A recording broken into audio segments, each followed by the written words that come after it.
First off, an apology to begin today's show. Sorry for my voice. It seems I've come down with the cold that isn't the main cold that's sweeping the world, just the other one that feels like all the greatest hits of colds ever.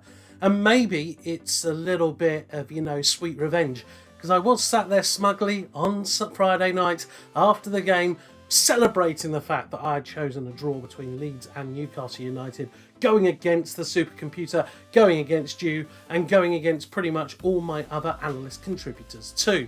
Well, that came back and bit me quite badly, didn't it? That was actually my only victory of the weekend, and as you can see from this table as well, we all ended up going 1 for 3 from the weekend. So there's no real changes in the overall standings. Matt still leading the game alongside you in the Opta Analyst community, and our supercomputer too, but there's still plenty to play for amongst all of us. We start this week though with one of the big 12:30 kickoffs as Premier League leaders Chelsea welcome Manchester City to Stamford Bridge, as it's a repeat of last year's UEFA Champions League final. But recent trips to Stamford Bridge have proved very successful for Pep Guardiola, winning 3 out of the last 6 times he's done so. However, they haven't done it back-to-back.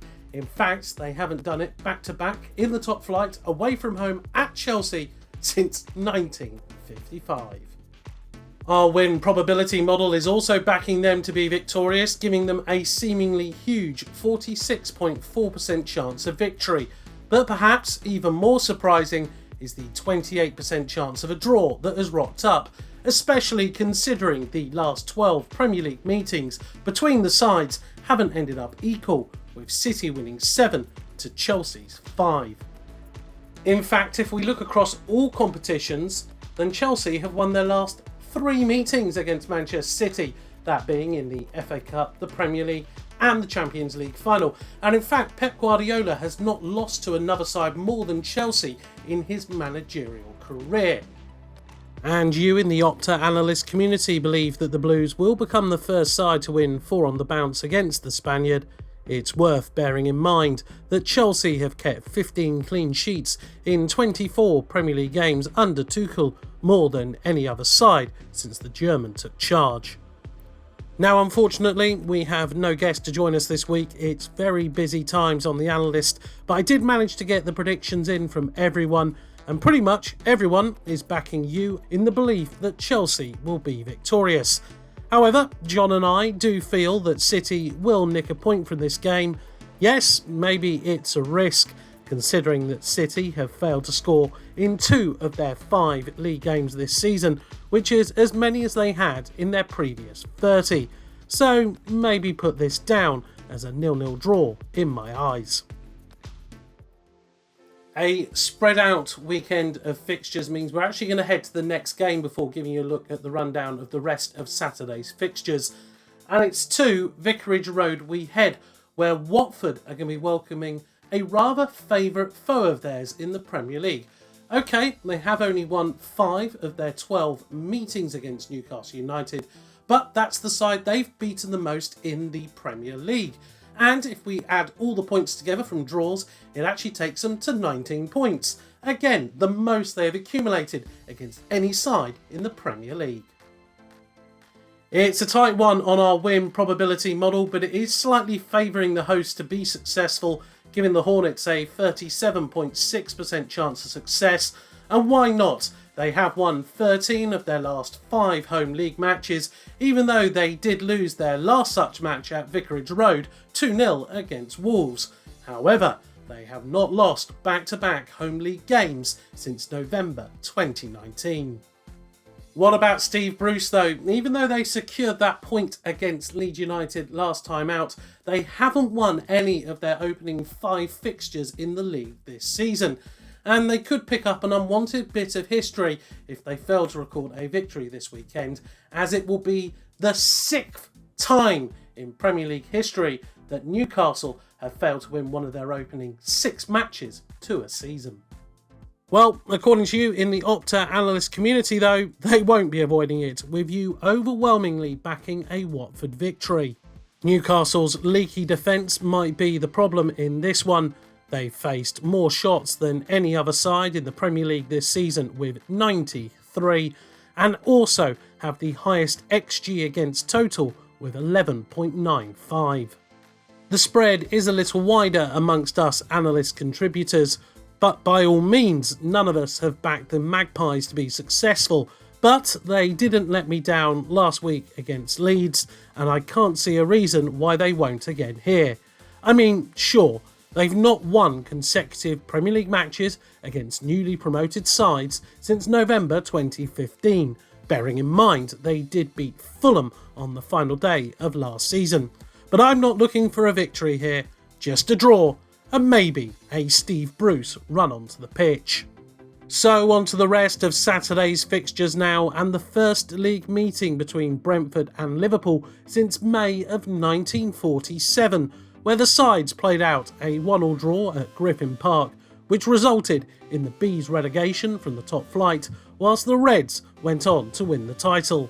Our win probability model is making Liverpool the heavy favourites to be victorious in this one, with a 57.6% chance of victory, whilst it is also predicting victories for United, Leicester, Leeds and Everton. So to the third and final game of the weekend, and where else could we go but to the North London derby, where those bragging rights will be up for grabs between fans of Arsenal and Tottenham.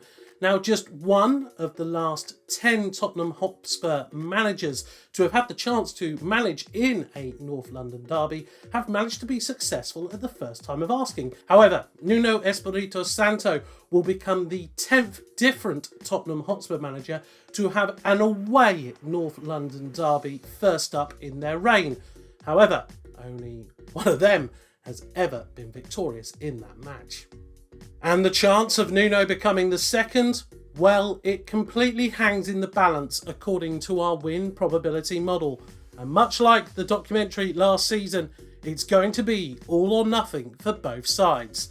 But, and I'll say this, but Tottenham have won just one of their last 28 away league games against Arsenal, drawing 11 and losing 16. That doesn't make for the prettiest of reading. And neither does this. You see, having won those opening 3 games of the season 1-0, Tottenham have lost each of their last 2 league fixtures 3-0, and never in their history have they lost 3 consecutive matches conceding 3 or more goals. Spin it round the other way though, and it's looking a little bit rosier for Arsenal, isn't it? Having conceded 9 goals in those opening 3 games and failed to score, they've actually kept clean sheets in their last 2 matches, in recording successive 1-0 victories. Well, looking at our Opta analyst community, you are backing Arsenal to be victorious, just as it's equally as tight as our win probability model. But if the Gunners do pull this off, don't be surprised if Alexandre Lacazette finds himself on the score sheet. He has been involved in 6 goals in his 8 Premier League appearances against Tottenham, scoring in each of his last 3 against Spurs at the Emirates, and he could become the first Arsenal player to net in 4 consecutive home league games against their fiercest of rivals. Finally though, there's a bit of change in our contributors' thoughts, with just one of us going for an Arsenal win, Duncan riding solo on that. And yes, I'm going for 3 draws this weekend, but I also believe that there will be goals here, because since consecutive goalless draws at Highbury between 1997 and 1999, Arsenal have scored at least once in each of their last 22 Premier League home games against Spurs. And Harry Kane is the all-time highest goal scorer in competitive meetings between the sides with 11 goals. He didn't score last time out though, but has never gone without a goal in back-to-back games against the Gunners. 2 more games to quickly look up to wrap up the weekend, and one game that we nearly put into the show, as it's mightily tight on the win probability model to separate Southampton and Wolves, with the Saints just being favoured to come out on top. Whilst Monday night might be a miserable trip back down the M23 for Brighton fans, if our model is right in predicting a victory for Crystal Palace. Right then, thank you very much for tuning in this week, and thank you very much for bearing with me as well. More importantly, if you want to read more about this weekend's Premier League fixtures, then head over to the Analyst.com right now, where our rolling blog will be keeping you up to date with all the latest. And of course, you can head to our Twitter account as well, at @OptaAnalyst, for all the latest insights throughout the weekend's fixtures. But for now, I've been Graham Bell, apparently, and until next time, goodbye.